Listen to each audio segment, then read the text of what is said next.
Pessoal, sirva-se hoje, super especial, e talvez seja a conversa onde eu tenho o menor conhecimento, o menor grau de informação sobre o que a gente vai falar. Então, eu vou me colocar aqui na posição realmente do aluno, do aprendiz, como o Preto Gourmet me ensinou, né? Eu não sou ignorante, sou o aprendiz. E aí nós convidamos aqui o Daniel Biron, do Teva, para falar com a gente aqui. Eu quase já cometo uma gafe logo no início, que é chamar o restaurante dele de vegano. E não é essa a história, né, Daniel? Daniel vai explicar pra gente, vai nos ensinar realmente, nos munir de informação aqui e falar sobre essa comida tão especial, essa filosofia de vida que aí sim é o veganismo, né? Isso aí, Menando, obrigado pelo convite, é um prazer estar aqui contigo. E, claro, eu vou te auxiliando aí nesses termos, tem muitas definições e muitas coisas que, enfim, eu penso e ao longo dos anos fui desenvolvendo com o meu conceito do meu restaurante. Enfim, sou vegano já há quase 18 anos, então já tive etapas e fases diferentes nesse processo também. E o meu negócio, o Teva, especificamente o Teva Ipanema, existe já há 8 anos, então foi um processo até chegar no conceito do Teva também, junto na época com os meus sócios, que tipo de negócio a gente queria fazer. Na época, no Brasil, não existiam restaurantes 100% vegetais, com o conceito que a gente trouxe, né, de todas as experiências que a gente viveu fora. Então a realidade foi essa, a gente queria trazer um conceito que não colocasse o veganismo como primeira, assim, mensagem no negócio. A gente queria passar a mensagem de forma mais subliminar, então a gente não usou o termo vegano em nenhum negócio, nenhum conceito, usamos um nome também que vem até de veganismo, vem assim, só que o nome Teva significa natureza em hebraico, e vem do radical, né, a palavra tivoni, na época que eu pesquisei, significa vegano, então em hebraico. Então, na realidade, Teva e Tivoni dividem o mesmo radical, da mesma, né, família de palavras, e eu achei interessante, porque era de alguma forma mais subliminar mesmo, você passa um recado. Você me falou que o termo vegano para um restaurante é até de certa forma depreciativo, né? Eu diria que é uma escolha que a empresa tem que fazer de acordo com sua filosofia. No nosso caso, a gente queria atrair um público não vegano necessariamente, claro que a gente queria os veganos, vegetarianos e todo mundo, todos são bem-vindos, mas naquele momento, naquele contexto de época também eu acreditava que eu via muitos restaurantes fora do Brasil que não necessariamente se associavam a termos como os do Brasil. No Brasil sempre era não só a questão do nome, mas a questão do espaço físico, do conceito do lugar, eram muito associados à saúde, a esoterismo, então eram nomes tipo Goa, Gaia, Krishna, e nomes associativos de culturas indianas e esotéricas e tal. E toda a configuração era muito assim, ou comida de almoço, uma comidinha muito básica. Como nós estamos com duas vozes do além hoje aqui também, que vão nos auxiliar com perguntas, me auxiliar com perguntas também, que vão ser interessantes. Uma delas é a Marcela Sobral, todo mundo conhece, uma hora ela vai aparecer aqui, tenho certeza. E você usou o que? O termo que Haribo, né? Aquele restaurante Haribo, assim, com aquele cheirinho de incenso, né? Não é essa a ideia, né? Exatamente, aquela coisa de música da Enya tocando no fundo, incenso, cadeira de bambu, aquele ambientezinho bem assim, como se a pessoa quisesse fazer ter um refúgio. E muito associadas a essas culturas, assim, esotéricas também, muito yoga, nada contra, eu adoro, fui praticante de yoga durante muitos anos, adoro incenso, quer dizer, não é a questão de você gostar ou não gostar, de você querer isso para o seu negócio, você associar isso ao seu negócio, e isso ser associado também ao produto que você serve.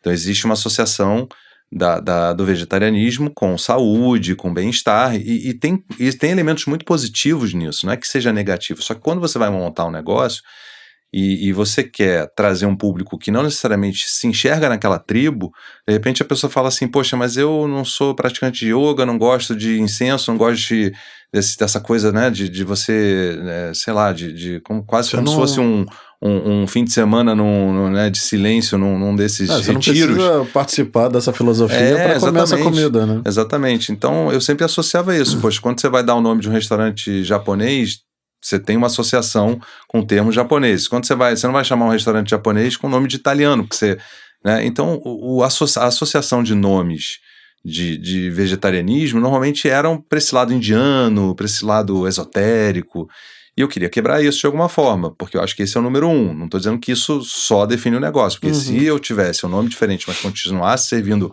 bobó de shiitake, muqueca de palmito e banana da terra e feijoada vegetariana, meu produto ia ser igual ao que todo mundo fazia na época. Então a gente tinha uma proposta também de trabalhar os vegetais de uma forma diferente.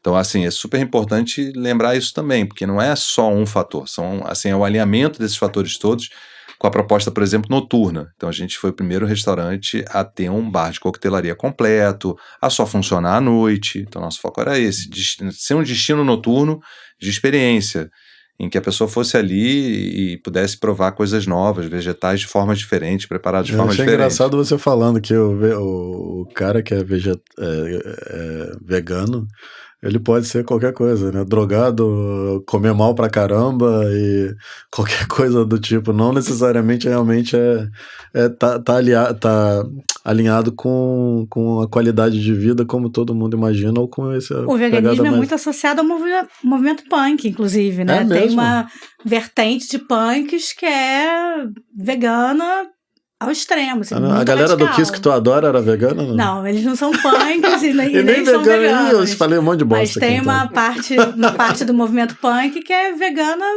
radical. É mesmo, que louco isso. Sim, tem várias... Desculpa a galera do Kiss. Tem várias associações, né? Tem veganos que são também straight edge, que não bebem álcool, não usam drogas e tal.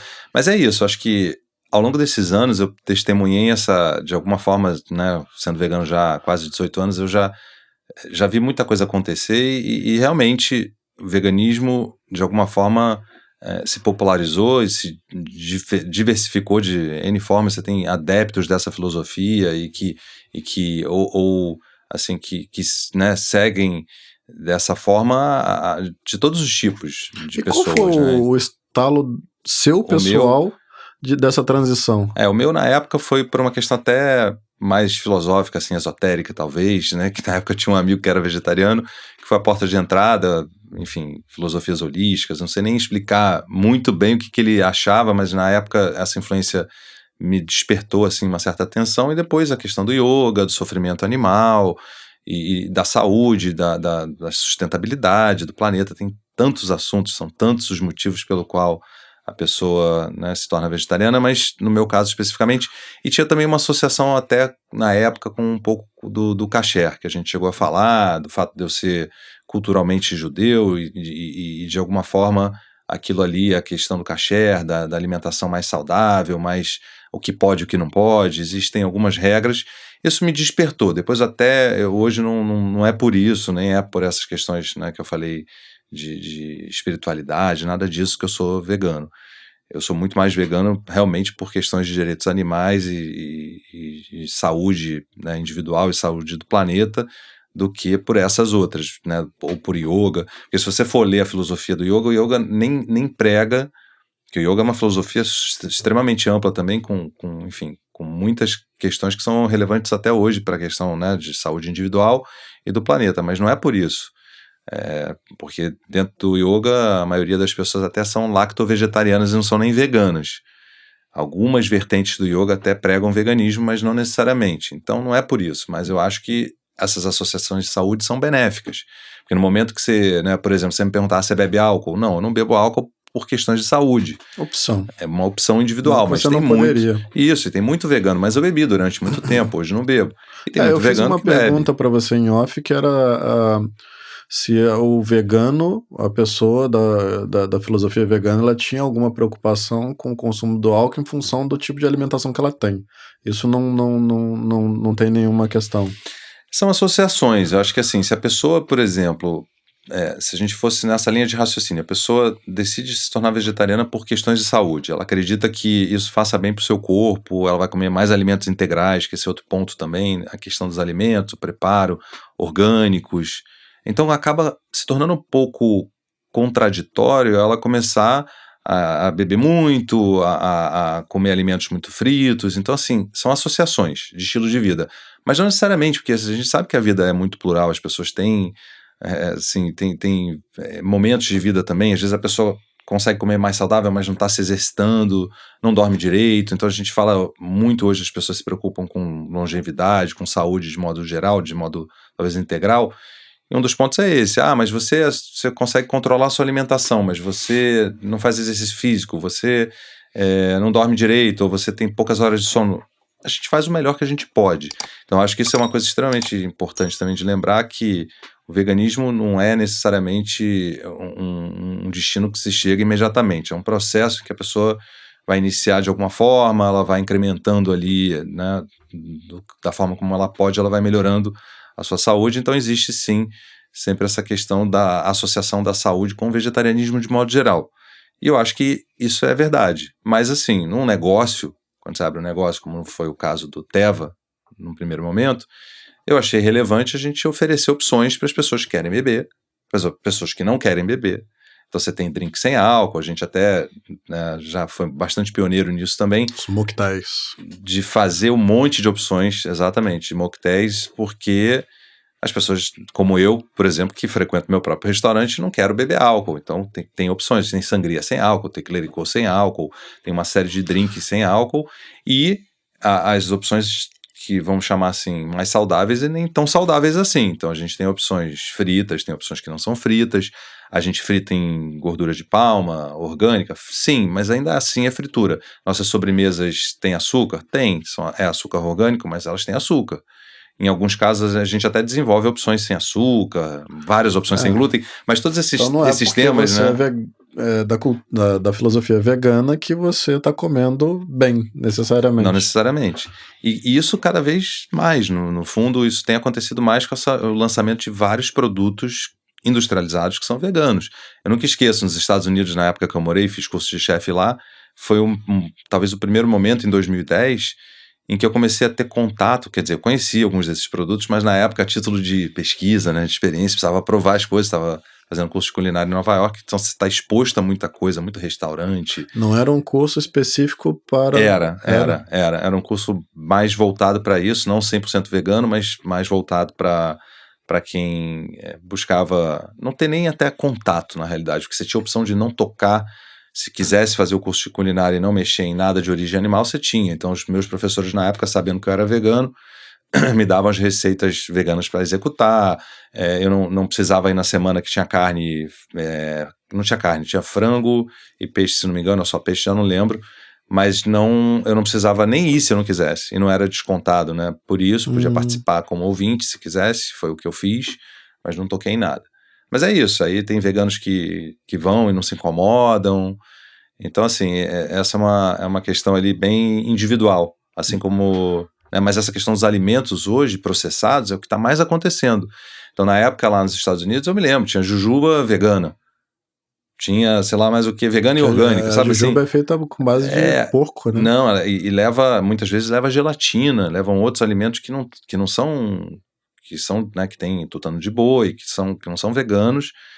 Mas assim, o que é interessante é isso, que nos Estados Unidos, mais do que qualquer outro lugar, mas o Brasil está imitando isso, você tem uma série de produtos que são veganos e que não são bons para a saúde, são industrializados, ultraprocessados. Então assim, é uma linha tênue e cada vez mais complexa, porque aí entra no sem glúten, aí entra no orgânico ou não orgânico. Esse produto é industrializado, mas é orgânico, ele é bom? Não necessariamente. Às vezes você faz um marketing absurdo em cima de um produto, como tem um hambúrguer no mercado aí, mas é o que você falou, não necessariamente, ele é vegano, mas não necessariamente é bom, né? Exatamente. Mas saudável, na verdade. Não é que não é bom, não é saudável. Ele não é saudável, mas ele talvez tenha o seu espaço de transição, porque eu acho que eu não julgo muitos desses produtos, porque até mesmo eu vou consumir eventualmente. Às vezes eu quero um hambúrguer que se pareça mais com carne, mas isso entra naquela questão individual, né, que eu estava contando em off, do exemplo de pessoas que aderem ao estilo de vida vegano, que são veganas e tal, há muitos anos, e que rechaçam qualquer coisa que lembre um alimento de origem animal. Agora, pode ser, por exemplo, um salpicão de jaca. Aí a pessoa ela vai rejeitar um salpicão de jaca porque ele se assemelha ao frango. Mas na realidade é feito de uma fruta verde. Ela anda comendo frango escondido. Talvez. A gente sabe mas disso. aí a pessoa se sente mal com o sabor do defumado. Tem gente que não gosta de sabor de defumado, um tofu defumado, qualquer alimento que remeta à carne. E agora você tá começando uma uma nova leva desses alimentos industrializados, às vezes até impressos em impressora 3D, que são veganos, né? Tem steak, sei lá, que imita um bife de carne, e é aquilo, né? E entra nessa discussão. Vão ter veganos que não vão querer de jeito nenhum nem provar. Pois é. O que você acha dessas terminologias ou esses produtos que imitam algo que a pessoa não quer necessariamente comer? Açougue vegano e um steak vegano? Qual o sentido disso? Então, essa é um ponto assim que eu acho que ela talvez não tenha uma resposta. Tá errado duas vezes, né? Uma porque tá falando de açougue e o outro que tá falando de vegano. Tem uma história para isso. Uma vez eu me lembro que uma jornalista, uma amiga minha, me falou que um jornalista num Rock in Rio da vida falou sobre isso, escreveu uma matéria que foi altamente criticada na época pelos veganos, inclusive, né? Que foi isso. Tinha uma marca, né, de chamada açougue vegano nesse festival, e aí o jornalista falou, poxa, todos os estandes estavam lotados, e eu me deparei com aquela situação, açougue vegano, achei, né, açougue nota 10, vegano nota 0, fiz a média, nota 5, vou ali provar. E o cara escreveu isso, literalmente, né? E aí essa minha amiga me pediu para convidar esse jornalista para conhecer o Teva, falar, poxa, né? E aí o que aconteceu? Qual foi a crítica? Ele foi lá, provou o lanche e detestou, publicou uma foto, falou que estava horroroso. Meu Deus. E aí os veganos começaram a criticar a postura do jornalista. E eu me coloquei da seguinte forma, eu acho assim, se o produto é ruim, ele tem que ser boa, criticado. Né? Se a comida não é boa, esse é um mau representante do que a comida vegetal pode ser. Que pode, se for alguém com um marketing poderoso ou relevante, as pessoas vão tomar aquilo como verdade. Exato. Né? E aí eu acho isso, eu acho que existem até hoje maus exemplos, como existem maus exemplos de todo tipo de comida por aí, e a gente tem que trabalhar para fazer produtos que sejam bons e satisfatórios para pessoas de qualquer forma. É a mesma coisa, eu dou esse de exemplo, a pessoa que não pode comer glúten, ela vai numa padaria sem glúten, e aí ela se acostuma com aquilo porque às vezes ela não tem opção, antigamente tinham poucas opções. Aí ela leva uma pessoa, ela fala, nossa, isso aqui é muito bom. Aí a pessoa vai lá com ela, como foi o caso até, aconteceu comigo em São Paulo, e aí eu achei muito ruim o produto. E assim, eu critiquei, não é bom. Se é bom, e a gente consegue hoje cada vez mais com pesquisa e tal, você consegue chegar em certos produtos. A gente faz bolo sem glúten, por exemplo, que eu te garanto que você não vai conseguir notar a diferença. Inclusive você trouxe aqui um exemplar do teu... Eu trouxe o croissant, que eu acho que é um bom exemplo. A gente faz o croissant com gorduras vegetais, não usa nada de manteiga, e ele tem que ser bom o suficiente, né, tem que ser bom comparado com qualquer outro croissant. Eu vou mostrar aqui a caixinha, né? Da Deli, que é em Copacabana, né? Tá pegando, Dani Di? Ótimo. Outra voz do além. E tá aqui, ó, tá lindo, né? Tá lindíssimo. E é isso, ele não pode dever nada a um croissant tradicional, nem o de amêndoa. Não tem que dever, na realidade ele tem que ser bom para todo mundo. Tem um outro aqui que tá... esse é o de amêndoa recheado. Exatamente. Porra, tá lindo, tá lindão. É isso, tem que estar lindo e tem que estar bom, tem que estar gostoso, não adianta estar só bonito. Caramba, hein? E aí, eu vou dar uma mordida nesse negócio aqui, pode? Pode. Só não tá aquecido, vai ter que aquecer, mas você tá acostumado a comer. Não tem diferença nenhuma.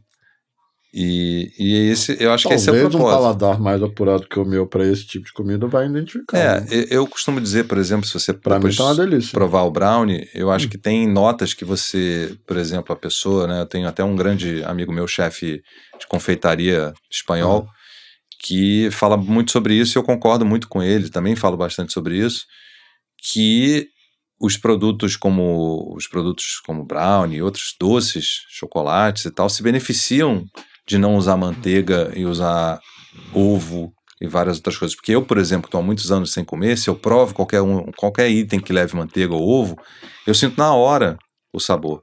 Então, quando você deixa os sabores mais proeminentes, o chocolate aparecer, o cacau aparecer, realmente você tem uma neutralidade maior. Então, um brownie de chocolate com chocolate de boa qualidade, sem nada de origem animal, que é o que mais tem chocolates, né, de percentual alto de gordura, 60%, 70%, você tem o sabor do chocolate aparecendo. Nossa, O aroma tá incrível. Tá super... Cara, arrisco a dizer que eu prefiro isso aqui do que o com manteiga, viu? Então, isso que eu tô... Esse exemplo... Pode ser um sacrilégio aí, pra maioria que eu tô falando, mas esse negócio tá gostoso pra caramba. E de verdade, às vezes você come tem uma manteiga excessiva, inclusive. Isso, né? Esse que é o ponto que eu tava dizendo, exato. Quando você, por exemplo, deixa esses outros sabores mais neutros, isso é benéfico, porque senão só a manteiga fica evidente. E pra muita gente tá com um paladar acostumado, às vezes nem nota. Ou nota quando tá excessivo, mas é o excesso da manteiga, é o tipo, a variedade. E você sabe, né, pelo teu trabalho também, que ingredientes fazem diferença. Então, nem todo peixe é igual, nem toda farinha é igual, tudo isso vai impactando o produto final. Você não consegue construir sabor e ter um produto bom se você começa com um ingrediente ruim.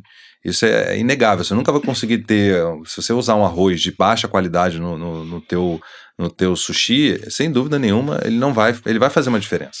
Tem diferença. Tá delicioso. Então, tá delicioso. a nossa missão é essa, de alguma forma, a gente entregar um produto que seja bom para todo mundo, não só bom para o vegano, não só bom para o celíaco, porque senão nossa missão não seria cumprida. Você fez toda a tua formação no exterior? Fiz. Foi principalmente nos Estados Unidos? Eu fiquei 2 anos e pouco em Nova York. Então foi muito assim o curso de culinária, depois eu acabei ficando mais tempo lá e fiz estágio em restaurantes veganos e não veganos. Então fiz estágio também num restaurante Michelin, que não era vegano, mas tinha opções veganas. Então justamente isso, para ter essa experiência de trabalhar em restaurantes que tem ali uma gestão talvez nem tão profissional, porque acontece muito, restaurantes familiares, e passei 3 meses num restaurante Michelin europeu que tinha em Nova York na época, fazendo um estágio não remunerado, e nem comida de funcionário eles faziam para mim, assim, então eu não tinha nem o que comer, às vezes eu comia salada, e era isso, porque o estágio não era remunerado, você praticamente paga para fazer o estágio, mas eu queria ter aquela experiência profissional de entender como é que é um restaurante bem gerido, Michelin e tal. E numa dessas você teve até que caçar formiga, né? Exatamente. Aí depois dessa experiência em Nova York, eu acabei indo para Paris, morei 1 ano em Paris, fui chefe de um restaurante, um bistrô vegano, e pequenininho e tal, e depois tive a oportunidade de ir pro Noma. E aí fiz 1 mês mais ou menos de estágio no Noma, e aí foi o que a Marcela falou, né? E aí passei por experiências do tipo um chefe lá, um subchefe chegar para mim, calça essa bota, que era uma galocha aqui até quase o joelho, e vai lá pro bosque. Eu achei que ele tava brincando, ele tinha um sotaque assim super carregado do interior da Inglaterra. Aí o cara começou a gritar comigo, eu achei que ele tava brincando, né? Eu não tava nem entendendo. Ele, vai lá, sei lá, vai lá caçar coisas no bosque e tal. Aí fui lá, junto com outra pessoa, procurar formiga no bosque lá de Copenhague. Então, assim, Caramba, uma loucura. Que formação bacana, hein, cara? Como vegano não foi a minha primeira escolha, né? Não seria, mas assim, aquilo, né? Uma experiência que é interessante até para construir o que a gente não quer ser. Sim. Então, de alguma forma, você tendo essas experiências né, na culinária de diversas formas, a experiência na cozinha em si, para entender como é que é a gestão, para entender como é que é a relação dos funcionários, que tipo de ambiente você quer construir no seu negócio. Isso foi importante, porque passei essa fase e realmente, né, mas ficou um trauma lá de caçar formiga, no bosque, um frio. Faz parte, né? E aí depois congelar. Isso aqui tá incrivelmente delicioso também, e assim, eu tenho uma memória afetiva minha, tá? Eu ia em uma doceria no interior de São Paulo e eu comia, se eu não me engano, era um camafeu com a minha mãe. E o recheio do camafeu parece muito isso aqui. A base de amêndoas, farinha de amêndoa. E aí quando eu mordi isso aqui, eu falei, meu Deus, parece o docinho da minha infância lá. Isso aqui tá inacreditável também. E tem muita coisa ainda que a gente não faz que dá pra fazer também. Eu vou comer tudo se ficar na minha mão. E tem muita coisa que a gente não faz ainda que daria para fazer, e aí é uma questão operacional, questão de estrutura, mas tem muitas coisas que são culturais também. Acho que o Japão, e eu não conheço tanto sobre a cultura japonesa, mas eu tenho até muita vontade de ir para o Japão. Eu sei que as populações asiáticas, de modo geral, têm muita intolerância à lactose. Isso é uma coisa muito comum. Então se consome muito mais leite de soja e tal na Ásia, a gente sabe disso, enfim. E há pouco tempo, assim como o Brasil sofre essas influências americanas, o Japão também vem sofrendo essas influências com mais presença de queijo e alimentos, né, de origem animal, essa parte. Mas isso fez com que muitas culturas japonesas, e eu sei que tem diferentes vertentes, tem muita gente lá que faz confeitaria, por exemplo, sem nada de leite. E que talvez nem use muito ovo. Então usa-se muita farinha de arroz, aí muita coisa sem glúten também. Então é uma coisa bem cultural. Então a gente acaba muitas vezes não entendendo essas questões, mas tem coisas que são veganas meio que por acidente, né? Sim, a cultura japonesa, ela tem na base dela, nos dashis, né, nos caldos, dashis é igual a caldo, sim, né, dashi é igual a caldo, o katsuobushi, que é o floco de peixe bonito, né, que é o peixe desidratado, curado, defumado, vira uma pedrinha, e a gente rala aquilo ali e vira umas lasquinhas, que é usado no caldo base, né, katsuobushi, que é kombu, que é uma alga e uma boa água. Isso aprende bastante na escola, a gente usa muita kombu. E assim, se você quer e dashi, você pode fazer dashi do que você quiser, né?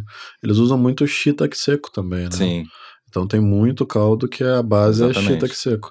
O que acontece no haru, por exemplo, é isso. Como eu vou fazer uma comida vegana num restaurante que é basicamente não vegano, né? Eu teria que fazer um dashi específico para executar os pratos que eu gostaria que fossem veganos. E aí é uma nova produção, uma nova equipe, e aí é isso, eu cria uma dificuldade ali pra gente. Sim, não, eu super entendo essa questão operacional, é um desafio, e você manter itens no cardápio também que às vezes não saem, e aí é aquilo, né? O que vem antes, o ovo, a galinha e... Tem a coisa do que tava falando da contaminação cruzada, sim, né? Sem dúvida nenhuma. Eu sou muito partidário, óbvio, meu negócio é 100% vegano, então é 100% vegetal, não tem nada de origem animal, então é mais fácil. Então a gente, por exemplo, não precisa diferenciar tábua.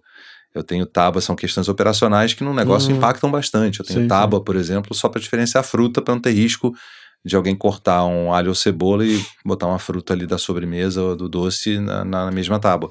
Isso facilita muito. Minhas câmaras, né, o dia que você quiser, aliás, está super convidado para conhecer lá a parte de câmara. Então é uma maravilha, porque não tem, né, essa questão da contaminação. Existem as questões de glúten e tal, sem dúvida, como qualquer negócio. Você trabalha essa questão do glúten? O teu restaurante é gluten-free? Não. Tudo isso que você está consumindo tem glúten. Sim. Mas a gente oferece opções sem glúten. No restaurante de Ipanema. Num restaurante que trabalha com farinha, o glúten está no ar. Está no ar, no restaurante de Ipanema é mais fácil porque a gente não é padaria. No de Copacabana a gente tem literalmente uma padaria na mesma área de produção que a gente faz itens sem glúten. Então a gente avisa no cardápio que existe risco. Essa é uma outra questão. Quando a pessoa pergunta se o haru é gluten free, eu falo para ela, olha, não é, e explico o porquê, né? Porque se a pessoa está perguntando se ela tem algum tipo de intolerância, ela deveria conhecer a intolerância dela, mas mesmo assim eu tenho o preciosismo de explicar.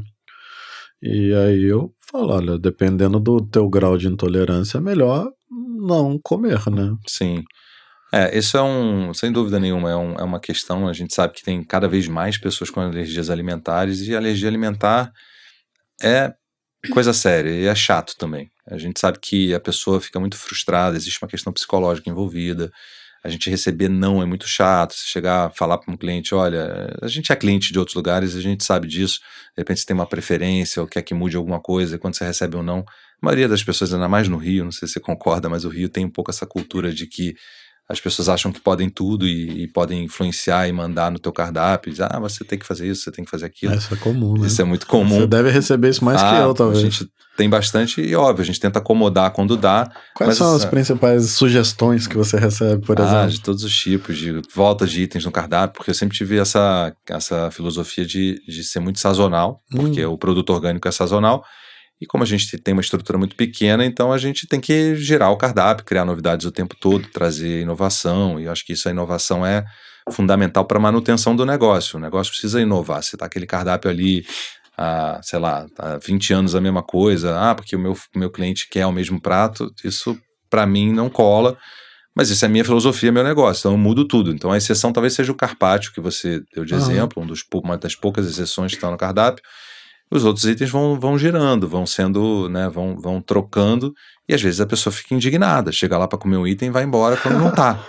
Sim, eu não vou criticar essas pessoas, não. A pessoa chega assim... Eu entendo que é sua filosofia, mas eu fico meio triste também quando eu quero comer um negócio. A gente tem o brócolis, por exemplo. O brócolis é um item maravilhoso, que infelizmente a gente tem conseguindo pouco o brócolis como um item fixo no cardápio. Então a gente tem lá o vegetal do dia, que é tipo uma brincadeira com a ideia do peixe do dia. Então a gente tem o vegetal do dia. Então quando dá a gente coloca o brócolis e tal. Mas essa questão só voltando esse ponto da contaminação e da questão da operação, que eu acho que é importante, eu sempre sou a favor de terem opções veganas no cardápio. Opções que incluam. Concordo. Porque o que acontece? Existe uma questão assim, prática. Tem tem os dois lados da moeda. Tem esse lado seu do estabelecimento, lado meu, no caso também, talvez não como vegano, mas né, de outras questões. Mas o veto pode vir do cliente vegano. Então, eu sou o único vegano na minha família. E se eu vou sair com a minha família para comemorar alguma ocasião. Somos, sei lá, 10 pessoas. Janta antes. Às vezes eu janto antes ou vou escolher o estabelecimento que tem opção vegana. Ok. Que tem uma opção no cardápio. Uma outra coisa que eu acredito também é que quando você fala que tem uma opção vegana no cardápio, a pessoa quer que seja minimamente criativo, gostoso, adequado. E não é fazer por fazer, né? E aí entra um pouco, no Haru entra um pouco nisso também. Eu falei, cara, eu não quero fazer por fazer. Eu quero fazer porque aquilo ali é foda. Porque é gostoso pra caramba e o vegano vai curtir. Pro vegano vir aqui reclamar que eu não sei fazer comida vegana, é melhor eu não fazer. É um ponto de vista. Eu acho assim, eu hoje prefiro, né, o caminho eu sempre sou assim de fazer bem feito, mas também entendo que dá para começar sem esse mundo ideal e depois você vai ajustando, vai melhorando. Porque também tem isso, só vou fazer se estiver perfeito, se eu testar, aí não faz, aí também não... Você podia ir lá no Haru verificar se eu tenho alguma coisa vegana de verdade. Com certeza. Você tem edamame? Tenho. Você tem shimeji shiitake que dá pra fazer sem manteiga? Dá. E que não vai levar nenhum dashi... Dá pra fazer. Você tem só a gente orientar, você tem Califórnia sem canil, você tem então, capamaki. Dá pra fazer. Então, mas no caso o arroz leva... Não, o arroz não leva. Não leva. Não. Você vai ter o harumaki, de repente, de legumes que não vai levar nada. Então, assim, a minha preocupação é falar, cara, isso aqui realmente é vegano e não somente vegetariano. O vegano é um passo além do vegetariano, né? Alguns passos além. Você vê, esses são exemplos que eu te dei, que são exemplos meio que de entrada, são exemplos básicos, que é aquilo que eu estava te falando. Se eu tivesse que comparar com a moqueca de palmito, eu compararia. Falar, eu não vou no Haru para comer capamaki.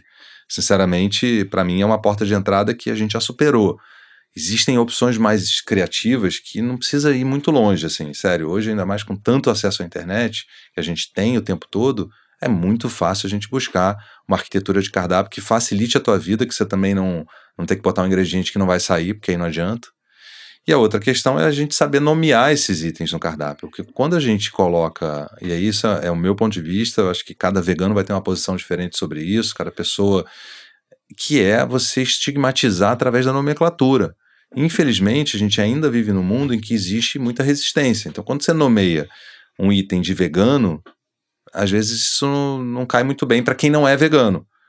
Porque aí o vegano, beleza, ele vai lá e vai provar. O cara vai se... Então você ele já vai achar que ele não vai gostar. Exato. Quem não é vegano. Que não é bom. E a gente sabe que tem um monte de itens do seu cardápio que são veganos meio que por acidente e que ninguém fica pensando nisso, né? Ninguém para pensar, esse edamame é vegano, não vou querer.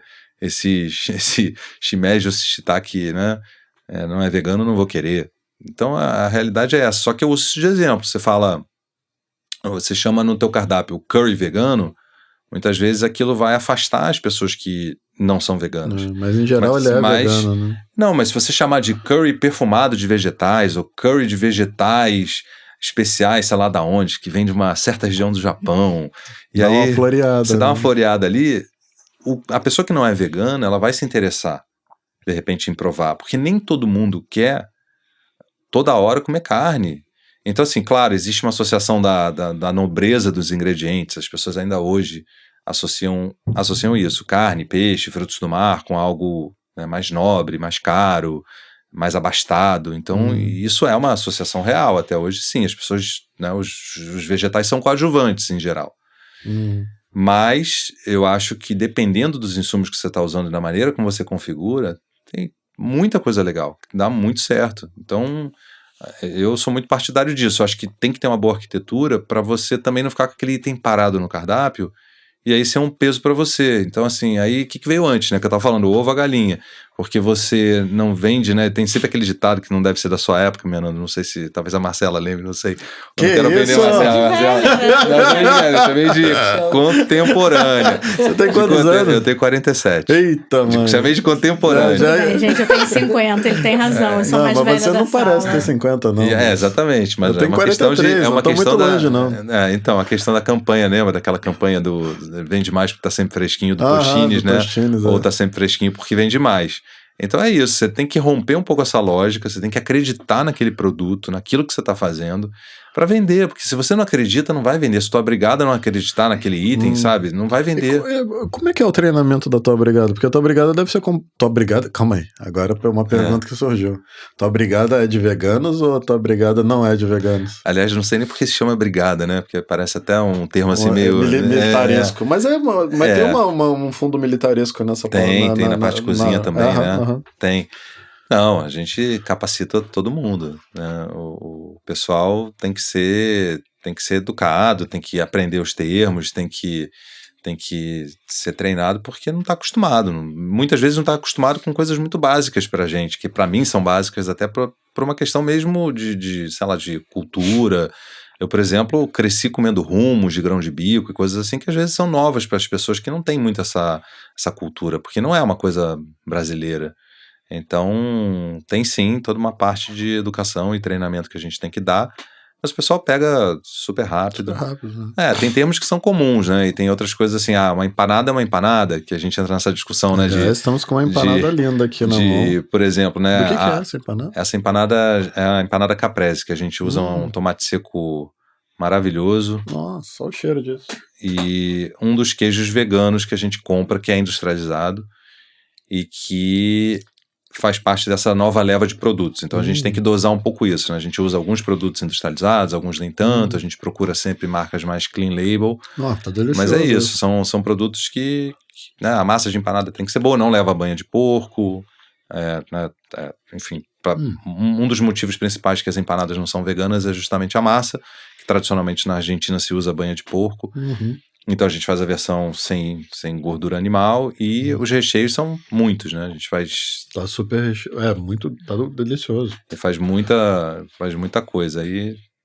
Enfim, deve nada pra ninguém. O céu é o limite, né? A gente pode criar um monte de coisa. A gente agora tá fazendo uma empanada nova que leva proteína de trigo, que leva seitan, que é a proteína de trigo, né? O glúten. Que, claro, para quem não pode glúten é um veneno, sem dúvida nenhuma. Mas a empanada na massa já leva glúten, então não teria muito o que fazer. E a tua massa, além de estar muito gostosa, ela ainda está com as características da empanada original, que são os queimadinhos. Exatamente, e tal, né? A gente usa o forno na temperatura como se faria e tal. E são essas coisas que a gente acha que tem que ser bom para todo mundo, não adianta ser bom só para o vegano. Então, a gama de produtos que a gente tem, por exemplo, em Copacabana é gigantesca. Você já foi lá e o cardápio, ainda estou atualizando o cardápio agora, o cardápio tem muitos itens, até de alguma forma para dar um recado, para mostrar que a gente tem um universo gigantesco de opções de produtos de origem vegetal que podem compor o cardápio de uma forma muito legal. Uma das coisas que te motivou a fazer o Teva foi alguma certa dificuldade de comer bem? De comer também, gostoso por aí? De alguma forma sim, eu acho que tinha uma questão de oportunidade, eu enxergava, morei esse tempo fora, quer dizer, viajava muito antes de morar fora, antes de tomar a decisão de fazer o curso de chefe em 2010, mas assim, as viagens que eu fazia, eu via um monte de gente feliz comendo nesses restaurantes maravilhosos em Nova York, tudo 100% vegetal, ambiente mais chique. Eu achava o máximo, eu falava, poxa, eu queria ter acho que o Brasil precisa de um negócio assim. A gente tem um negócio, claro, dadas as proporções, a gente tá no Rio, a gente não tá em Nova York. Além de uma oportunidade de negócio. Exatamente, era uma oportunidade de negócio que eu vislumbrava isso, acho que legal ter um restaurante 100% vegetal, que seja descolado, que eu possa levar meus pais para almoçar, que eles não... que eu tive essas experiências, né, na época que eu estava na fase mais convertiva, né, tentando converter as pessoas ao veganismo. Aí levei meus pais no restaurante. Você passou por essa fase? Passei por várias, né. Aí queria que meus pais assistissem documentários e tal. E aí levei eles num restaurante vegano na época que meu Deus, eles odiaram. Arroz integral, aquela coisa, sabe, assim, triste, um buffet triste, sabe? Então aquilo ali é um desserviço, na verdade, até hoje acontece. Eu sempre acho que existem diferentes momentos de consumo. Sem dúvida nenhuma, o Teva, nem o Teva Deli é um lugar para você ir todo dia. A gente sabe que as pessoas têm diferentes momentos de consumo. Às vezes ela quer almoçar uma coisinha mais leve, quer uma comidinha de buffet e tudo certo. É isso. E às vezes ela vai conseguir isso até num buffet não vegetariano, num lugar não vegano, que tem opções. Mas assim, a minha proposta era justamente desconstruir a ideia que as pessoas tinham de um negócio vegano. Ser riponga, ser careta, ser só para um almocinho de semana para encher a barriga, de não poder levar os pais, ou levar um date mesmo. Ser a segunda pessoa sem carne. Tudo associativo, né? Ou de você sair com uma pessoa que você tá, sei lá, querendo conquistar, quer sair num date. Você poderia levar. Né? Onde você levaria? Você levaria num buffet? Descolado, vegetariano, a pessoa comer e achar inacreditável é surpreendente, né? Então a associação era essa. Todas essas questões vieram na época, né, na minha mente, falar, poxa, eu acho que é uma oportunidade de negócio você fazer um lugar assim. Mas é isso, e o produto tem que ser diferente. Não adianta fazer tudo isso que eu falei e servir feijoada vegetariana no jantar, né? O bode shiitake, como é que chama? Moqueca de palmito, banana da terra. De banana da terra, que eu adoro, não é que eu não goste dessas coisas. Alguns itens se popularizaram nessa cultura, né? Banana da terra, palmito, shiitake, é sempre as mesmas coisas, né? Exatamente. Você tá fugindo um pouco desses clichês, não que você não use, mas tá fugindo. Exato, não é que eu não goste, eu como no meu dia a dia, minha alimentação é arroz integral, feijão, legumes, eu como, né, como soja, enfim, a base da minha alimentação é essa.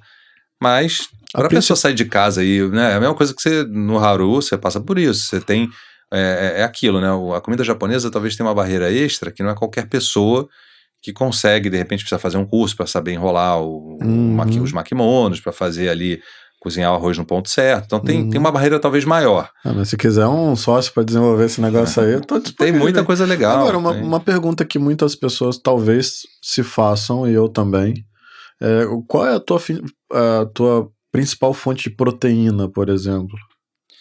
A proteína, agora, eu vou te dizer, mais recentemente isso começou a virar, assim, sempre foi uma questão, as pessoas sempre perguntaram, mas acho que isso começou a vir mais à tona recentemente, não sei exatamente por quê, mas assim, nesses anos todos eu nunca suplementei proteína, nunca precisei, nunca tive nenhuma deficiência. Mas a gente vai envelhecendo, as pessoas, né, falam sobre isso hoje mais do que antes, até na última feira. As pessoas sempre ouvem, né, que proteína é importante, um consumo mínimo de proteína. Sem dúvida, e eu acho que isso ficou mais evidente, tanto que nessa última feira até que eu fui, de produto do segmento, a Biofac Natural Tech, eu fiquei impressionado, tem até água com proteína adicionada. Então as pessoas estão enlouquecendo com esse negócio de proteína, então é proteína aqui, proteína ali, e tem que ser, né, proteína de ervilha, proteína de arroz e tal. E eu sempre fui muito dessa linha, até nessa escola que eu fiz, era muito dessa linha que vinha de uma origem macrobiótica, que tem a ver com, né, que foi o fundador, era japonês inclusive, dessa filosofia. Então eu sempre fui muito adepto de uma linha de alimentos integrais. Eu acredito muito nessa linha até hoje. Então eu acho que você consegue obter os nutrientes a partir de uma boa alimentação saudável, essencialmente, né? De alimentos integrais. De alimentos integrais vegetariana. Você quer explicar um pouquinho do que é o alimento integral? Sim, posso falar. É um alimento que não passou por nenhum processo de refinamento. Então, você tem todos os nutrientes ali mantidos, íntegros, a casca, todas as partes do alimento, no caso, né, o arroz branco é um alimento refinado, processado. Então, existem associações, vários estudos que dizem que quando o arroz passou a ser refinado, processado, começaram uma série de doenças, até mesmo nos países asiáticos, a partir disso daí. Mas lógico, você pode compor os alimentos de forma, né, eu não sou nutricionista, mas a gente acaba aprendendo um pouco sobre isso nessa área. Então você compõe, você vai, né, não é que só porque você comeu arroz branco tá tudo errado, mas você tem uma questão de carboidrato também, aí você começa a comer carboidrato simples, não são carboidratos compostos, então tudo isso é relevante. E aí você pode ganhar peso, então assim, tem vários fatores, mas aí entra essa outra questão de exercício físico, né, da questão do teu metabolismo, ao longo do tempo teu metabolismo vai desacelerando, então eu mesmo passo por isso, né? A vida na cozinha é mais corrida, você acaba comendo fritura, você acaba comendo coisas, por exemplo, que não deveria. Inteiro. Aí a questão da vida moderna, você mora numa cidade, você mora com acesso, por exemplo, a alimentos refinados, você vai comer açúcar de vez em quando, tudo isso contribui. Mas idealmente, se você tem uma alimentação essencialmente integral e vegetariana, em tese, você poderia suplementar um pouco ali com uma proteína ou outra, alguma coisa assim, uma barrinha de proteína aqui, uma ali. Mas hoje virou uma loucura. É shake de proteína, é barra de proteína, é água na proteína, é proteína na água. Ao excesso de consumo de proteína também. Exato, né? Então, assim, mas eu acho que mais recentemente as pessoas começaram a falar mais sobre essa questão de, se você pesa 100 quilos, você precisa de um X número de gramas de proteína diárias. Como é que você atinge isso, né? Mas as fontes vegetais de proteína maiores, e que muitas vezes, né, que você perguntou de onde vem, são as leguminosas, feijões, lentilha, quinoa, alguns cereais e tal.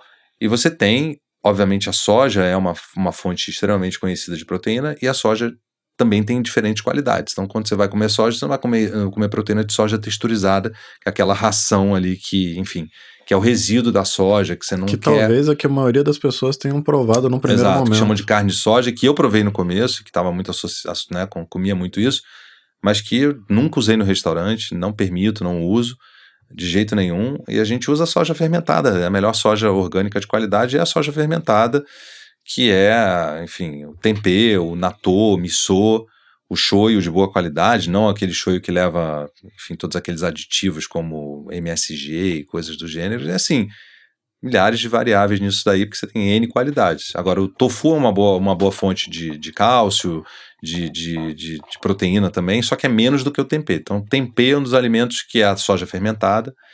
Tempê. Que é muito, muito, muito versátil, muito saboroso. Hoje existe tempê também, tem um fabricante de São Paulo que é muito legal, que faz tempê não de soja, então faz de grão de bico, faz de ervilha, faz de lentilha, ervilha, grão de bico e feijão fradinho, além de soja. Porque tem gente que não pode soja, que tem alergia, que tem algum problema com soja, né, por algumas questões assim, de saúde. O desenvolvimento dessa cadeia de fornecedores deve ter sido meio traumática no começo, não? Como é que foi isso? Foi mais ou menos, acho que porque eu também já era cliente de vários deles, então eu fui ao longo do tempo meio que assim... Você vai amadurecendo. Eu já gostava conhecia as marcas de tofu, claro que surgiram novas, e é isso, né, existe inovação. Por exemplo, tem um fabricante de tofu que está baseado em Juiz de Fora, que é super parceiro nosso, que vem de uma família queijeira, e ele, em algum momento, teve um despertar, resolveu ir para o caminho do veganismo e resolveu veganizar o negócio dele. Parece um Jedi, você acabou de falar de um Jedi. Mas o cara é mesmo. Uma epifania da família. Mas é porque eles foram mesmo, né? Num certo sentido foram, e ele é super ativista e super conectado nisso. E ele criou uma marca de tofu que hoje é uma marca super inovadora, que ele aplicou técnicas queijeiras na confecção do tofu, super diferente, mais ácido, com mais sal, e que não é o tofu tradicional. Então as pessoas às vezes falam, mas tofu é tudo igual, tofu não tem gosto, tofu não tem graça. E não é bem assim. O tofu defumado dele é incrível, maravilhoso, é super gostoso, a gente usa ele em várias receitas. E é isso, os ingredientes não são criados iguais. Às vezes você tem alguma pessoa que realmente desponta ali como uma pessoa mais inovadora, que vai pesquisar novas técnicas numa tradição tão antiga que é a confecção, né, a produção de tofu.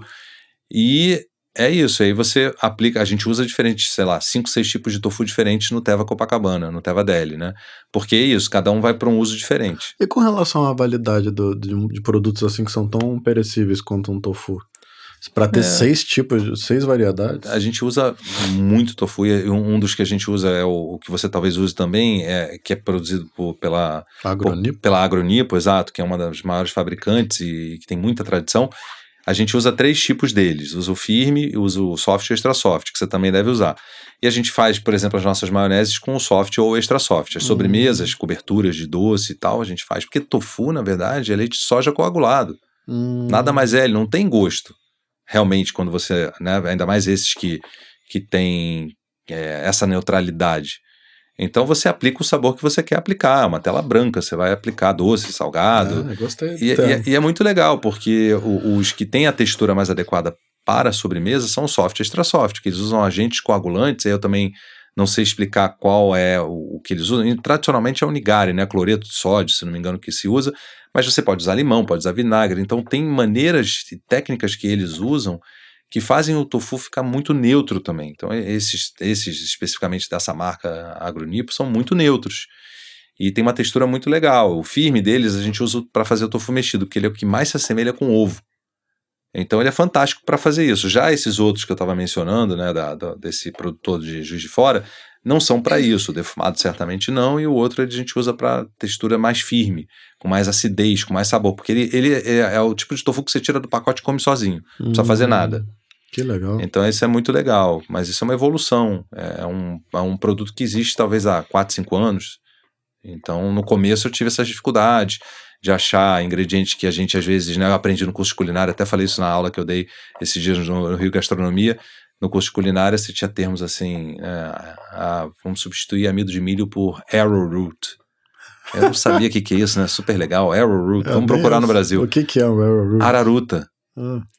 Que lindo, né? E que é um negócio que você, né? Isso é uma coisa, aliás, assim, até que as pessoas confundem muito o veganismo a ser uma alimentação cara, né? Muito por isso, por esses termos, por essas suplementações, por essas coisas, as proteínas que você estava falando. Se você for pegar o arroz, o feijão, os vegetais, essa conta não fecha. É uma alimentação até mais barata do que você comer uma carne, né?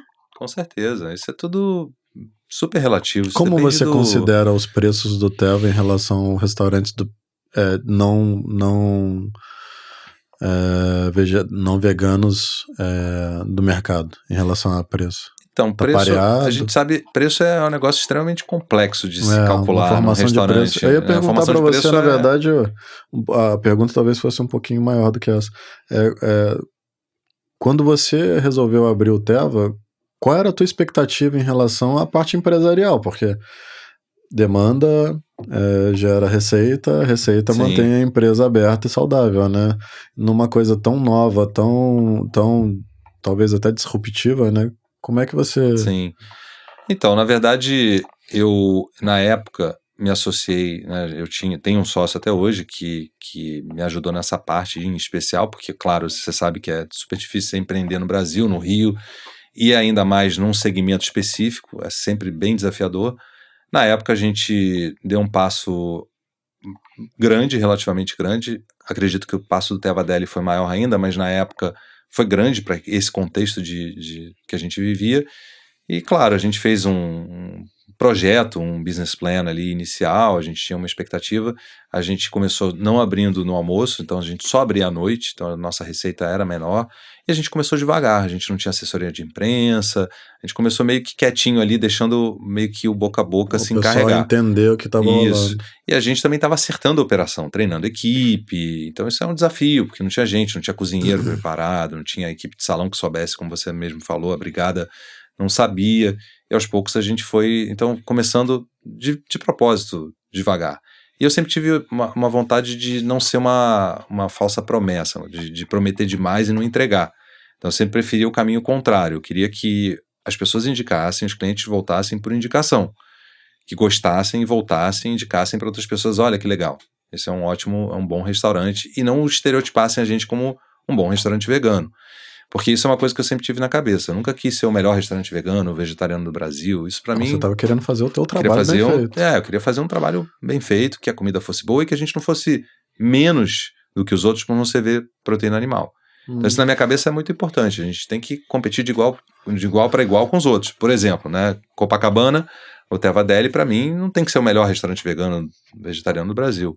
Ou do Rio, ou da onde seja, ou de Copacabana, de onde você quiser. Ele tem que ser... Ele é diferente do Teva Ipanema, ele é diferente de outros concorrentes, ele tem que concorrer talvez numa categoria de padaria, de café da manhã, se existisse uma categoria. Por quê? Porque eu acho que eu tenho que ser igual aos outros, só porque eu não tenho ovo. Tendem a nichar você em questões de primeira... É chato isso, né? Então é chato, porque você acaba, às vezes a pessoa fala assim, mas a gente tem... A imprensa te nicha, não é você que está se nichando. Exatamente, e muitas vezes eu até... eu fico até feliz, assim, de ler algumas críticas, né? Hoje mesmo compartilhei até com a minha equipe uma crítica de uma cliente que falou, olha, passei meio que por acaso, achei bonito o lugar, entrei, e foi a melhor experiência que a gente teve de café da manhã no Rio. clientes de fora, porque Copacabana pega muito isso. Isso me deixa feliz, porque é isso, a gente não foi estereotipado, a pessoa não levantou quando soube que era vegano, porque às vezes acontece. Não tem ovo, não tem isso aqui, levanta e vai embora. Então isso me deixa feliz, porque parte do nosso trabalho é esse, a gente ser um bom produto, né? A pessoa às vezes entra, pede um sanduíche no croissant, nem sabe que é vegano, sai de lá feliz da vida, então, adora. Acontece muito da pessoa entrar sem muita informação e comer sem muito perguntar. Acontece. Se você tivesse que... Não sei se você tem esse percentual na cabeça, mas quanto da tua clientela é não vegana? Você sabe mais ou menos? Eu não sei dizer. A gente tem um público, ainda mais agora em Copacabana. Antes eu costumava dizer que 80%... Copacabana, você não é um destino, você é uma passagem ali, também, né? Acaba pegando... Exato. O de Ipanema é um pouco mais destino, né? Isso, verdade. Então Copacabana você tem de tudo. Você tem todo tipo de turista. Gente que entra sabendo, gente que entra sem saber, porque a gente se configurou de uma forma... de propósito, foi intencional, a gente não estampou vegano em lugar nenhum, a gente, né, tem esse lado, né, sustentável, vegetal, a gente tem isso lá no nosso letreiro, mas é a ideia, é justamente não afugentar as pessoas. E aí essa questão comercial no início do Teva Ipanema, ela foi uma realidade, a gente começou na época da Olimpíada de 2016, no começo a gente não abria, como eu falei, no almoço, aí começou aos poucos a abrir no almoço, a nossa clientela foi... meio que foi um trabalho de boca a boca. A gente também fez a escolha do ponto intencionalmente. A gente queria estar num bairro tipo Ipanema, Leblon, só que felizmente a gente não escolheu o Leblon perto da Dias Ferreira, porque eu acho que foi uma possibilidade pra gente na época. E a gente fez o ponto ali onde a gente está de uma forma muito orgânica mesmo. E a tua clientela deve ser uma clientela muito fiel, né? Deve ser uma de retorno muito frequente, não? Tem um pessoal que volta bastante, muito... assim, ávido, assim, por novidades, até tem gente que reclama quando sai algum item do cardápio, mas a galera, no geral gosta da inovação, gosta da novidade. A gente troca o cardápio em geral de 3 em 3 meses, não troca 100% do cardápio, vai trocando. Você avisa pra galera, vai trocar. A gente avisa, às vezes. Às vezes avisa, né? Dá aquela bombadinha do saudosismo. Dá sim. Mas, no geral, assim, eu acho que o nosso propósito, né, tem uma legião hoje de pessoas que valorizam o que a gente faz, a questão da sustentabilidade, da consciência ambiental. A gente é uma empresa B, então a gente foi o primeiro restaurante do Brasil a receber essa certificação. Empresa B? Então as empresas B são empresas socioambientalmente responsáveis, que são certificadas por uma organização internacional que está baseada no Brasil também, muito forte no resto da América Latina. Muitas empresas tem essa certificação no Brasil e até estampam orgulhosamente, a Natura é uma delas, a Dengo, não é uma chocolate. Classificação de A, B, C, D, não. Uma empresa B, a nomenclatura é empresa B. Exato, B Corporations, né? São as empresas que que lidam com o capitalismo de uma forma consciente. Em geral, são empresas que visam lucro, mas não colocam lucro acima da responsabilidade social, socioambiental. Então você tem a Natura, a Dengo, mais recentemente a Reserva se tornou uma empresa B. Então você tem algumas outras empresas do segmento, várias que são assim empresas B no seu DNA, que são empresas que surgiram a partir da reciclagem de algum material, né? Tipo assim, de exemplo, assim, uma marca de óculos que usa rede de pesca como substrato principal da matéria-prima que usa. Então, assim, são empresas B, várias outras. Tem, acho que a Fazenda da Toca também de orgânico. E tem uma série de outras empresas que visam justamente isso, não visam lucro acima da responsabilidade de tornar o planeta melhor, de se preocupar com a cadeia. Então a gente faz o máximo que a gente pode, e isso inclui várias questões da nossa empresa, do social, né, dos funcionários, a gente pagar plano de saúde, ter uma participação dos funcionários na governança, deles participarem mesmo de plano de carreira. São coisas que são, algumas delas até básicas e comuns com outras empresas, mas tem esse outro lado, né, ambiental, de reciclagem, compostagem, evitar a geração de lixo. A gente sempre, no caso de Ipanema, a gente nunca teve garrafa PET, então tudo, enfim, não usa plástico, faz logística reversa com os clientes, com os clientes também, aliás, com os clientes e com os fornecedores. Então, em Copacabana, se você, por exemplo, no Teva Deli, você compra 5 produtos no vidro, você devolver, você ganha um croissant. Então a gente tem, né, nossas embalagens são todas biodegradáveis e compostáveis. Isso também gera, claro, uma fidelização. O vidro é um material que não é tão reciclável quanto as pessoas imaginam. Ele é, se for devidamente descartado, mas é uma questão, né? Existe eu lido muito com material plástico no Haru, porque infelizmente são as melhores embalagens para o meu produto. Mas elas são embalagens, inclusive, que tem uma indústria PET, né? Que é uma indústria que com o devido cuidado, ela é 100% reciclável, né? Sim. Então tem uns mitos aí com relação a alguns tipos de plástico também, mas eu tenho um pouco dessa preocupação, vou no meu limite ali de até onde eu consigo contribuir. Sim, não, eu super entendo, é um desafio mesmo. Pra gente é um desafio, nossas embalagens são todas compostáveis e biodegradáveis, isso... Num certo sentido, nesse caso é mais caro. Muito mais caro, e ela não mantém temperatura, ela tem risco maior na entrega, sem dúvida, a gente passa muito por isso. Os fechamentos são mais problemáticos. Isso, às vezes os clientes não entendem tanto também, então é um desafio, mas assim, esses produtos também têm melhorado, e a gente tem que alinhar as expectativas às vezes com o público, né, de fazer certas comunicações e tal. Existe falando em público ainda, um aplicativo super famoso que o pessoal da cultura cultura vegana? Como é que é o caminho? Filosofia vegana. Veganos, os despertados aí pra força, eles usam, né, com seriedade, inclusive, né, que eu tenho um conhecido que era amigo de uma namorada minha, de uma ex-namorada, desculpa, que ele era inclusive um cara que ele fez tantas avaliações, tantas contribuições que ele foi indicado para sei lá deve ser o Happy Cow que você está se referindo, será? Não sei. É um aplicativo que mapeia restaurantes e negócios vegetarianos, veganos, e que são amistosos, e enfim, quando você está viajando é muito bom. Não, sem dúvida, tem vários, né? Mas hoje em dia a gente tá todo mundo sujeito ao Google. Mas você tem algum tipo de mapeamento dessas redes sociais, entre aspas, que podem atrair esse público para você também? A gente tem. A gente sabe, por exemplo, que o Happy Cow, por algumas razões, a gente usa o tablet do Resposta nos restaurantes, então a gente sabe, a gente incluiu uma pergunta para saber um pouco de onde vem o nosso cliente, e a gente sabe, por exemplo, que o Happy Cow é mais representativo do que um TripAdvisor da vida. Uau. E a gente sabe que o Google também hoje tem uma importância muito grande, e maior talvez até do que o Facebook e o Instagram pra gente, mas é óbvio, né, o TikTok, todas essas coisas têm muitas vantagens quando você consegue lidar com tudo isso, né? O TikTok é engraçado, porque o TikTok, quando alguém faz uma publicação e tem uma relevância, ele bomba o teu lugar que você não entende nem o que tá acontecendo. O que tá acontecendo essa semana? Tem desafios aí que eu acho que todo mundo passa, não é especificamente por ser vegano ou não, mas claro, a gente tem assim, o Happy Cow como um aplicativo, né, a gente tá de longe o restaurante melhor avaliado no Rio, com mais avaliações. O Teva tem 180 avaliações. Claro que nem todas são boas, as pessoas sempre trazem pontos que a gente quer melhorar, e eu acho que isso é muito legal também, essa troca. Eu leio todas as críticas que eu leio, né, de tudo, né? Essas críticas negativas que você recebe de vez em quando, como todo mundo recebe, elas, de uma certa forma, as pessoas têm relevância ou tem muita gente falando bobagem?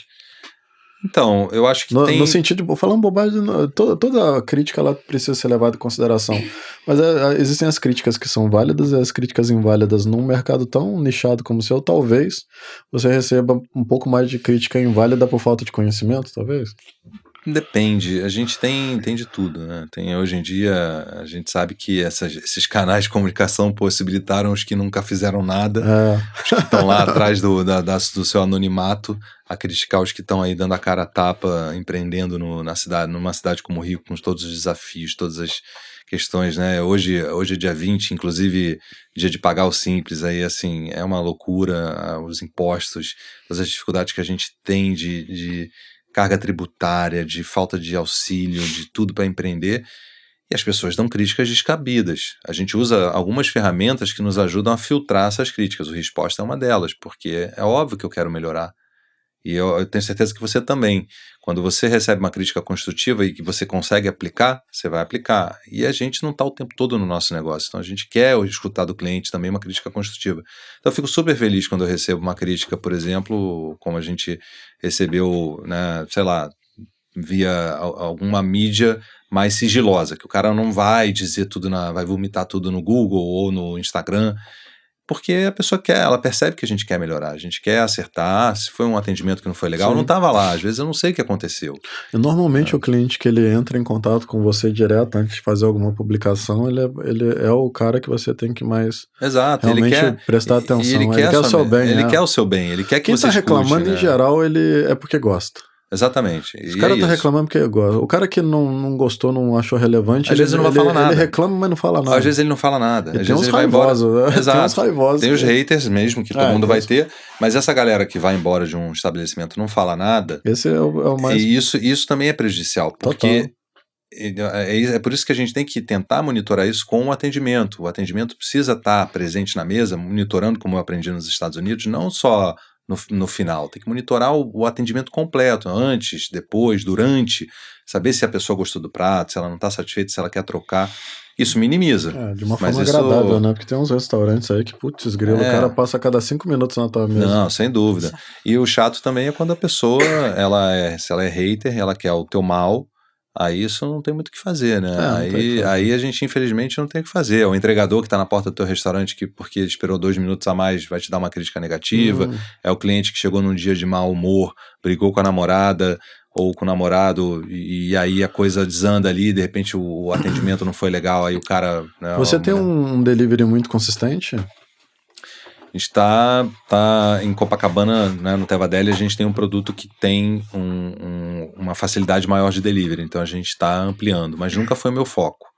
Meu foco, na realidade, a gente nem tinha delivery até o começo da pandemia. Então, quando a gente se deparou com a situação da pandemia, como vários negócios, a gente teve que... Nossa senhora, gente, olha isso aqui. Delivery. Com casquinho tudo. Não pode ficar devendo em nada. E esse processo criativo do cardápio, você parte geralmente de pratos já conhecidos pelo público médio que não é vegano, ou você parte dos vegetais? Como é que é esse processo criativo? Como é que ele começa? Como é que eles surgem? Isso é uma boa pergunta. Você se baseia, é um desafio também. Você se baseia em algo não vegano para criar algo vegano? Depende. Tem muitas vezes. Eu gosto dessas referências. E a pergunta da Marcela também é interessante, porque, por exemplo, você está comendo um brownie. Brownie é um item de confeitaria clássico. Então, assim, ter um brownie é muito legal, porque você se aproxima. Eu costumo dizer, e eu não sei se a Marcela concorda, Fernando talvez concorde também, o cardápio, de alguma forma, ele tem que fazer conexão, ele tem que criar conexão com a pessoa que está indo no seu estabelecimento. Então, quando você tem um cardápio muito disruptivo, dependendo da cultura do local que você está, porque eu acho que isso também é relevante, existe a maturidade do lugar que você vive. Total. Então, assim, Rio de Janeiro é diferente de São Paulo, que é diferente da Filadélfia, que é diferente de Barcelona. Hoje em dia, o Rio de Janeiro está muito mais preparado para o teu produto, para o meu produto, do que estava há 10 anos atrás. Exatamente. E eu, quando comecei, eu tive uma resistência crítica pra caramba, porque o meu estilo era diferente, eu era muito mais reativo, inclusive, antigamente. Era numa época que restaurante japonês só tinha cru, né? Vocês vieram com uma proposta que tinha um prato quente, tinha caldo. Fazendo com mais focado na tradição, cortes maiores, um arroz feito de uma forma diferente. O meu arroz, se você chuchar ele no show, ele vai desmanchar. Então, papai, teu arroz desmancha. Eu falei, você tá chuchando meu arroz no shoyu, cara, não é pra fazer isso. Então imagina que... Sem dúvida. E cara, assim, desculpa só te cortar, tá delicioso. Como é feito? Então, a gente usa um chocolate de excelente qualidade, chocolate 60%, se não me engano, acho que a gente tá usando, porque ficou entre os 54 e 60%. A gente usa farinha de trigo, nesse caso, orgânica. A gente já fez a versão sem glúten também, que a gente faz a nossa própria farinha sem glúten. A gente usa cacau de boa qualidade, orgânico, agroecológico. Aí nesse caso, a gente usa um pouco dos chips de chocolate da Calibu, porque não existe no mercado tantas opções assim, de menores produtores. São caras, né? Sim, são, mas o chocolate orgânico, ele é muito caro, porque o outro chocolate que a gente usa é orgânico, esse dos chipzinhos de chocolate, não. E é isso, e o resto usa, né, nesse caso não usa nem fermento nem bicarbonato, usa, são os agentes químicos que a gente usa em geral para fazer bolo, combinados com vinagre, que acionam o fermento, né, no caso o bicarbonato. Então é basicamente isso, açúcar mascavo ou demerara, e é isso. E é isso que eu acho que dá uma neutralidade maior no sabor, que você não sente manteiga, não sente ovo, não sente nada, então acaba não sente diferença nenhuma. O chocolate e o cacau brownie de alta qualidade. Fica mais proeminente, né? Não é aquele brownie de criança, né? É um brownie de adulto. Isso aqui é doce de quem sabe comer. Sim. Mas aí eu acho que, de volta à pergunta da Marcela, então... eu realmente acho que, assim, as pessoas estão mais abertas à experimentação. O meu cardápio, ele é cada vez mais desafiador. Eu tô trocando de Copacabana agora, por exemplo, e, poxa, extremamente complexo. Estou lançando um omelete de mangue bean. Mangue bean é um tipo de leguminosa em que se produz fora do Brasil alguns desses substitutos de ovo. Então eu tô fazendo um omelete agora, a versão, né, obviamente 100% sem ovo. Explica, por favor. E aí, ele é, assim, aqui tem muita coisa legal para fazer e a gente, né, mangue bean é o feijão moyashi, que você tá muito familiarizado, que você usa moyashi, provavelmente, o feijão moyashi partido. É como se você comprasse o feijão o fradinho, que a gente usa para fazer acarajé. Ele é o feijão fradinho, na realidade. Você compra ele sem a casca. Então, o mangue dal, o mangue bean, ele é o moyashi sem casca. Então, ele já vem bipartido para uso, para, enfim, mas ele fica com textura de omelete? Fica com uma textura bem parecida. Que louco. E aí a gente usa um sal, chamado sal negro, para dar um certo sabor. Agora, vai ter gente que rejeita isso, que não quer?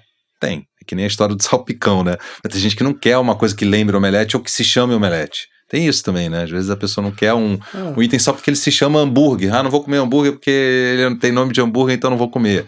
Não vou comer carpaccio porque carpaccio tem nome de carpaccio, mas não é carpaccio. Qual o nome que você tá dando? Mas você tá dando o nome de omelete?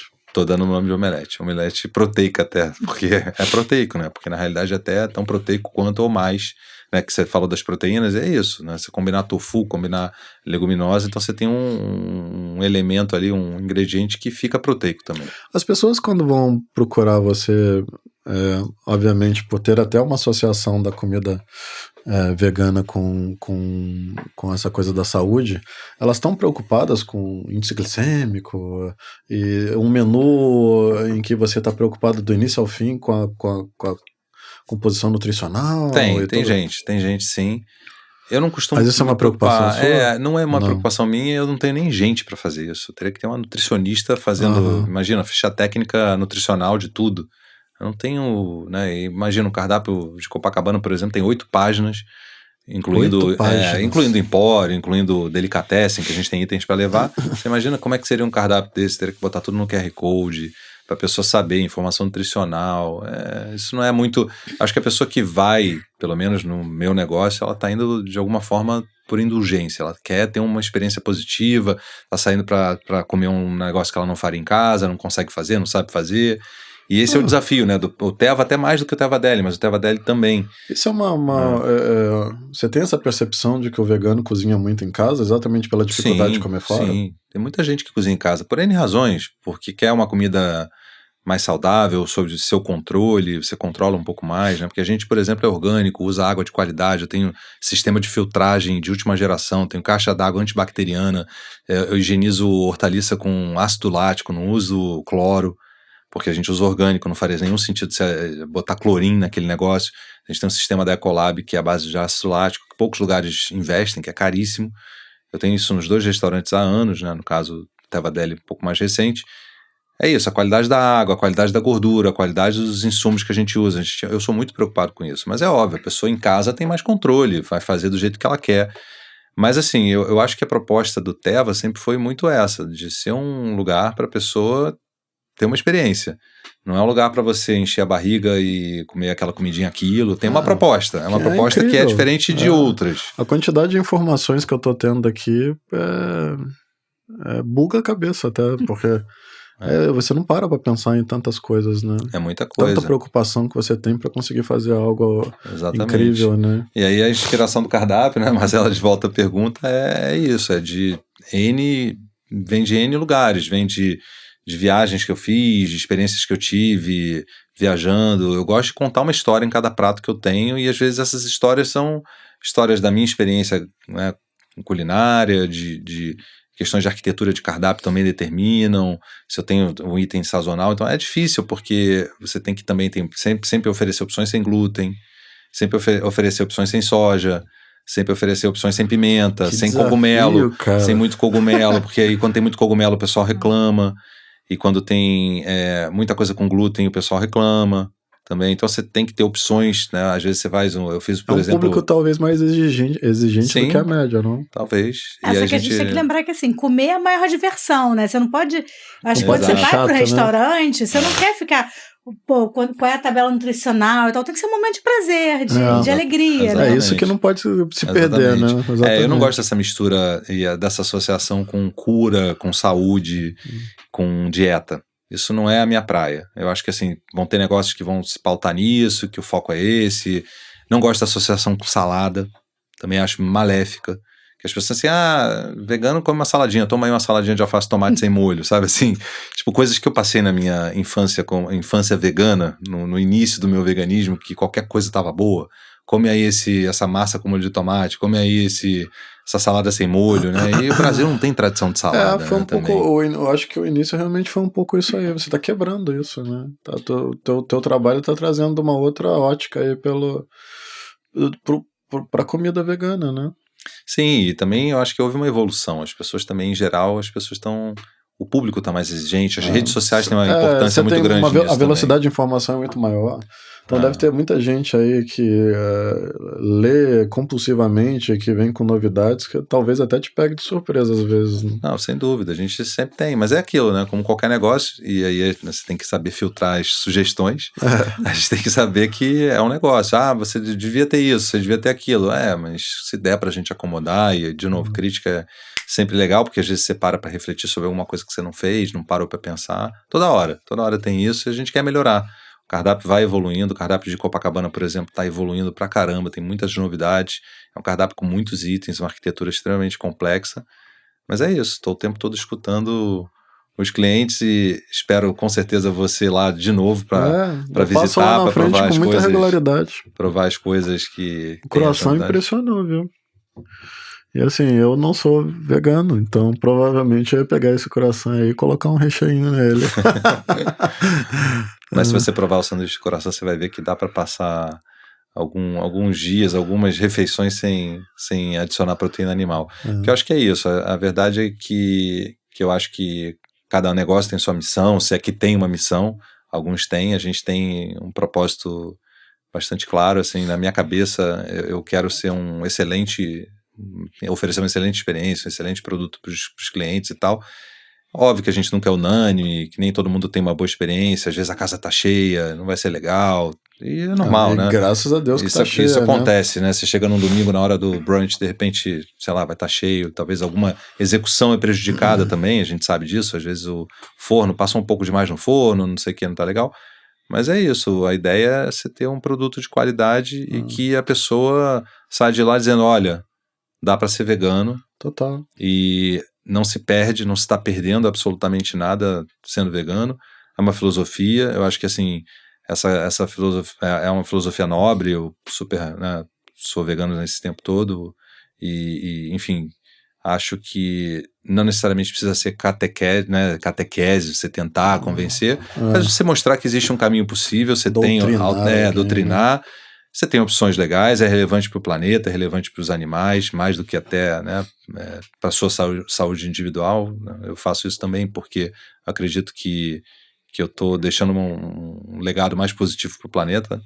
E tá mesmo. É isso, né? É relevante, mas é individual. É uma decisão que as pessoas têm que tomar por si, num certo sentido. Eu hoje acredito mais nisso, que as pessoas têm que tomar decisão a partir da informação. Sim, total. Galera, pô, e acho que esse foi quase que um recado oficial final aqui. Deixa eu deixar aqui novamente meu desculpa caso eu tenha ofendido alguém com alguma ignorância, mas eu tô aqui é isso, na função do aprendiz. Eu tô aqui aprendendo com o meu amigo sobre essa forma de lidar com a vida e com a comida, que não é a minha opção atualmente. Eu não sei se um dia pode mudar, né? Mas é isso, então desculpa qualquer ignorância, eu estou muito feliz de estar aprendendo aqui isso tudo, e cara, agradeço demais pelo teu tempo e por você poder compartilhar isso com a gente aqui. Desejo sucesso, todo sucesso do mundo para você. Tá claríssimo que você tá aqui com uma missão mesmo, é mais do que um negócio, como você falou, né? É mais do que o puro fato ali de ganhar dinheiro. E é lindo. Eu fico emocionado com esse tipo de coisa, porque é aqui o meu objetivo, né? É gerar um conteúdo. Aqui também não tem fins lucrativos, eu banco esse negócio todo aqui para fazer esses conteúdos e documentar trabalhos e visões como a sua, né? E deixar disponível para quem quiser e puder assistir. Então, obrigado, velho. Eu que agradeço, acho que é muito legal o trabalho que você está fazendo, é maravilhoso, e o que eu puder sempre ajudar e dar suporte também, porque, sem dúvida nenhuma, somos empreendedores, a gente está querendo melhor em vários sentidos, e cada um tem um momento, e não existe na minha cabeça na minha visão, essa obrigação da pessoa, né, e nem se sentir culpada por não ser. Eu acho muito legal. Você estava dividindo que seu pai era vegano. Sim. Então acho assim que cada um tem seu momento, seu despertar, e só de você abrir esse espaço para mim eu acho maravilhoso, e que mais pessoas possam pelo menos dar a oportunidade de provar, e que você tem uma boa opção no Haru, e eu estou super à disposição de te ajudar. Opa, vamos e aonde nessa. você quiser e como você quiser, vai ser um prazer te ajudar. E quem sabe desse nosso contato surge um sushi vegano novo com essa proposta até que eu tinha de vontade. Quem sabe pode surgir Você acha que o fato de eu não ser vegano atrapalharia o negócio? Nenhum pouco. Então a gente vai. Ao contrário, num certo sentido até bom, porque abre a cabeça para descobrir ingredientes e ver coisas que tem muita coisa legal sendo feita, e os vegetais são um território assim pouco explorado e com muita opção. Então, sem dúvida nenhuma, tá aí uma oportunidade pra gente também. Maravilha. Pessoal, sirva-se, né? É isso. Obrigado. Tchau, tchau. Um beijo.